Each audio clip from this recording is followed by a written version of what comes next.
ಇನ್ನೂ ನಮ್ಮ ಚಾನೆಲ್ಗೆ ಸಬ್ಸ್ಕ್ರೈಬ್ ಮಾಡಿಲ್ಲ ಅಂದರೆ ಪ್ಲೀಸ್ ಸಬ್ಸ್ಕ್ರೈಬ್ ಮಾಡಿ, ಪಕ್ಕದಲ್ಲಿರೋ ಬೆಲ್ ಐಕಾನ್ನ ಕ್ಲಿಕ್ ಮಾಡಿ.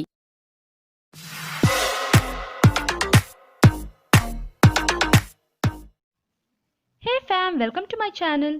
ಇವತ್ತು ಮಾಡ್ತಿರೋ ರೆಸಿಪಿ ಪನ್ನೀರ್ ಬಟರ್ ಗ್ರೇವಿ. ಇದು ಚಪಾತಿಗೆ, ಪೂರಿಗೆ ಎಲ್ಲ ಸೂಪರ್ ಕಾಂಬಿನೇಷನ್. ಬನ್ನಿ ಹೇಗೆ ಮಾಡೋದು ನೋಡೋಣ.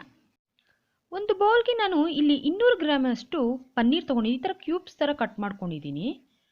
ಮ್ಯಾರಿನೇಟ್ ಮಾಡಬೇಕು. ಅದಕ್ಕೋಸ್ಕರ 3 ಟೇಬಲ್ ಸ್ಪೂನಷ್ಟು ಮೊಸರು, 1 ಟೇಬಲ್ ಸ್ಪೂನಷ್ಟು ಶುಂಠಿ ಬೆಳ್ಳುಳ್ಳಿ ಪೇಸ್ಟ್, 1.5 ಟೇಬಲ್ ಸ್ಪೂನಷ್ಟು Kashmiri red chilli powder, 1 table ಸ್ಪೂನಷ್ಟು ಉಪ್ಪು. ಇವಾಗ ಚೆನ್ನಾಗಿ ಮಿಕ್ಸ್ ಮಾಡಿ ಪನ್ನೀರು ಮ್ಯಾರಿನೇಟ್ ಆಗಬೇಕು. ಸೊ ನಾನು ಇವಾಗ ಹಾಫ್ ಆನ್ ಅವರ್ ಫ್ರಿಜ್ಜಲ್ಲಿ ಇಕ್ತಾ ಇದ್ದೀನಿ. ಇವಾಗ ಒಂದು ಸ್ಟವ್ ಮೇಲೆ ಕಡಾಯಿ ಇಟ್ಕೊಂಡಿದ್ದೀನಿ. ಅದಕ್ಕೆ 2 ರಿಂದ 3 ಟೇಬಲ್ ಸ್ಪೂನಷ್ಟು ಎಣ್ಣೆ ಹಾಕೋಬೇಕು. ಸ್ವಲ್ಪ ಬೆಣ್ಣೆ ಕರಗಿದ ಮೇಲೆ 2 ಏಲಕ್ಕಿ, 3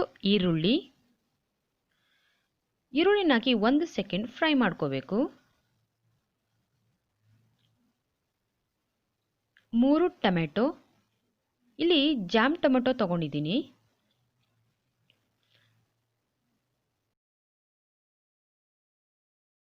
10 ರಿಂದ 15 ಗೋಡಂಬಿನ ಹಾಕಿದ್ಮೇಲೆ 1 ಸೆಕೆಂಡ್ ಫ್ರೈ ಮಾಡ್ಕೊಳ್ಳಿ. 1 ಟೇಬಲ್ ಸ್ಪೂನಷ್ಟು ಶುಂಠಿ ಬೆಳ್ಳುಳ್ಳಿ ಪೇಸ್ಟ್, 1 ಟೇಬಲ್ ಸ್ಪೂನಷ್ಟು ರೆಡ್ ಚಿಲ್ಲಿ ಪೌಡರ್. ನಿಮಗೆ ಖಾರಕ್ಕೆ ಎಷ್ಟು ಬೇಕೋ ಅಷ್ಟು ಹಾಕ್ಕೊಳ್ಳಿ. ನಾನಿಲ್ಲಿ ಅರ್ಧ ಟೇಬಲ್ ಸ್ಪೂನಷ್ಟು ಗರಂ ಮಸಾಲ ಮತ್ತು 1 ಹಿಡಿಯಷ್ಟು ಕೊತ್ತಂಬರಿ, ಇವನ್ನೆಲ್ಲ ಹಾಕಿ ಚೆನ್ನಾಗಿ ಫ್ರೈ ಮಾಡ್ಕೊಬೇಕು. ಇದನ್ನು ಮೀಡಿಯಮ್ ಉರಿಯಲ್ಲೇ ಚೆನ್ನಾಗಿ ಫ್ರೈ ಮಾಡ್ಕೋಬೇಕು. ಇನ್ನೂ ನಮ್ಮ ಚಾನಲ್ನ ಯಾರೆಲ್ಲ ಸಬ್ಸ್ಕ್ರೈಬ್ ಮಾಡೋ ಪ್ಲೀಸ್ ಸಬ್ಸ್ಕ್ರೈಬ್ ಮಾಡಿ.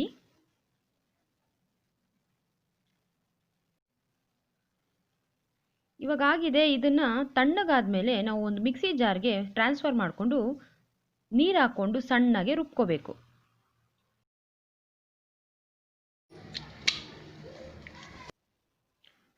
ಇವಾಗ ಸ್ಟವ್ ಮೇಲೆ ಒಂದು ಪ್ಯಾನ್ ಇಟ್ಕೊಂಡಿದ್ದೀನಿ. ಅದಕ್ಕೆ 1 ಟೇಬಲ್ ಸ್ಪೂನಷ್ಟು ಎಣ್ಣೆ ಹಾಕ್ಕೊತಾ ಇದ್ದೀನಿ.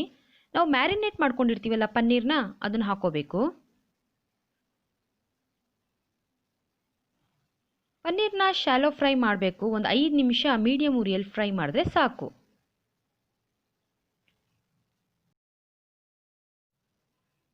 ಶಾಲೋ ಫ್ರೈ ಆದಮೇಲೆ ಪ್ಯಾನ್ನ ಸೈಡಲ್ಲಿ ಇಡಿ.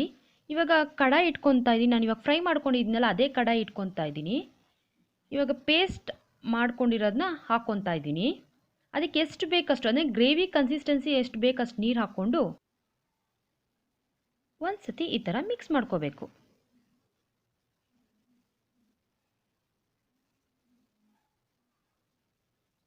ಇವಾಗ ಫ್ರೈ ಮಾಡ್ಕೊಂಡಿರ್ತೀವಲ್ಲ ಪನ್ನೀರ್ನ, ಅದನ್ನು ಹಾಕ್ಕೊಬೇಕು. ಇದು ತುಂಬ ಚೆನ್ನಾಗಿರುತ್ತೆ. ಚಪಾತಿಗೆ, ಪೂರಿಗೆ, ದೋಸೆಗೆಲ್ಲ ತುಂಬ ಚೆನ್ನಾಗಿರುತ್ತೆ. ಒಂದು ಸತಿ ಟ್ರೈ ಮಾಡಿ ನೋಡಿ ಈ ಗ್ರೇವಿನ. ಇವಾಗ ಸ್ವಲ್ಪ ಕಸೂರಿ ಮೆಥಿನ ಹಾಕ್ಕೊತಾ ಇದ್ದೀನಿ. ಕ್ರಷ್ ಮಾಡಿ ಹಾಕ್ಕೋಬೇಕು.